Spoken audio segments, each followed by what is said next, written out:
Mike Johnson said about 85% of this bill is the House bill.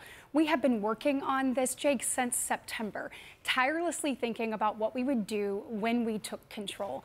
We've had over 51 meetings about this. These different provisions that have been put out, as they've been put out, we've been reading, we've been talking, we've been figuring out how we can make them best for the American people, because at the end of the day, we know we have to deliver results. President Trump ran on this. He said, we are going to change America for the better. We're going to make sure that hardworking people can keep more of their money. We're going to make sure that we have secure borders, not just now, but for generations to come. We're going to make sure that we have a strong national defense so that our warfighter is the best trained, equipped, and ready across the planet. We're going to unleash American energy.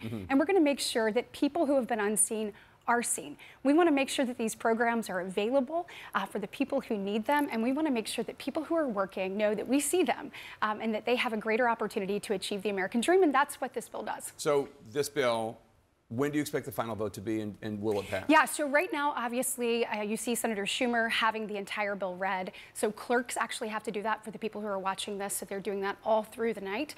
And then they'll be doing that probably for, I think they're about halfway through now. So we're looking, if current pace continues, probably finishing about 3 o'clock. After that, Jake, we will move into debate. Democrats will have 10 hours. Republicans will have 10 if they so choose. I would assume Democrats take all 10 of their hours. Republicans may take a few to continue to make the case for this great piece of legislation, and then after that we'll start voting. So I will actually be in the chair tonight. I am signed up. Oh, wow. Between 11 p.m. and 1 a.m. So if anyone is bored or needs an opportunity to put themselves to sleep, C-SPAN 2. Yeah. But I'd imagine if it currently tracks, that's likely when we'll start voting on amendments. And amendments will come from both sides, Jake. And actually, there is no limit to how many people can bring. So I think you'll see some fruitful debate on the floor, and we'll see what we ultimately end up with. Probably a vote on Monday, you think? I would think so.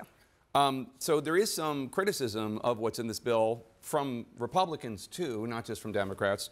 As you know, Alaska Senator Murkowski only voted to proceed with debate after Senate leaders exempted Alaska from key Medicaid and food stamp provisions in the bill.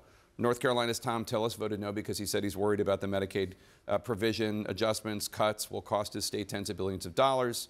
Missouri's Josh Hawley voted for it, but is trying to delay some of the Medicaid provisions. And he says that the GOP, quote, can't be cutting health care for working people and for poor people in order to constantly give special tax treatment to corporations. That's a lot of pushback from within your own party. Look, I would absolutely agree with that, and that's exactly what we're trying to achieve. We want hardworking Americans to keep more of their taxpayer dollars, and we also want to make sure that these programs are alive and well for the people that they were intended for. I mean, if you think about it, Jake, the entitlement spending in this nation is absolutely out of control.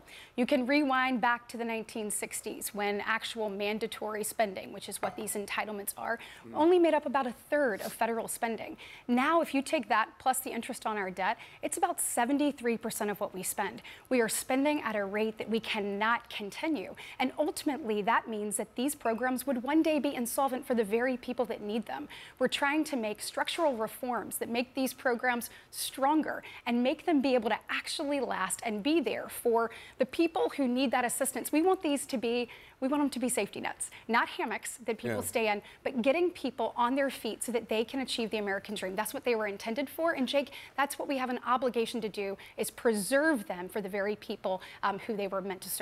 Let's talk about them in terms of your constituents, because there are about 760,000 Alabamans who rely on Medicaid. The bill will also cut federal funding for food stamps. It will require states to kick in more and shift a lot of that cost to Alabama. And that's more than 750,000 Alabamans who rely on what we're going to call food stamps, including 330,000 children. So are you guaranteeing that these changes that you were voting for Monday, presumably, will not hurt recipients in Alabama of Medicaid, of food stamps or SNAP, for those who are citizens and for those who truly need it and deserve it? Absolutely. So when you look at Medicaid, children, obviously, we have the Children's Health Insurance Program. So children are absolutely not touched by this. Same thing when it comes to SNAP benefits. So we've made sure that that is taken off the table. What you're talking about is able-bodied, working-aged Americans without dependents at home, having them work, train, volunteer in some capacity 20 hours a week in order to receive those government benefits. This goes back to Bill Clinton era politics, when you know that being a part of something bigger than yourselves, helping to contribute, is ultimately what we need to do. And it's actually the American people agree with us on this. But when you look at what's happening in Alabama specifically, you know, you think about what you mentioned with regards to SNAP. What we're doing on that is ensuring that states have some skin in the game. If you have an error rate that is down below 6%, which Alabama is about a percentage point, a little bit over that, above that, we will have time. We have several years to make sure that we get that percentage point down. And I have every faith and belief that we will. We've got to make sure that these overpayments, underpayments that are happening, we've seen it in our own state where people's benefits are being stolen from other states, that stuff stops. If states, obviously under the Biden administration, we stopped that accountability during for the SNAP program.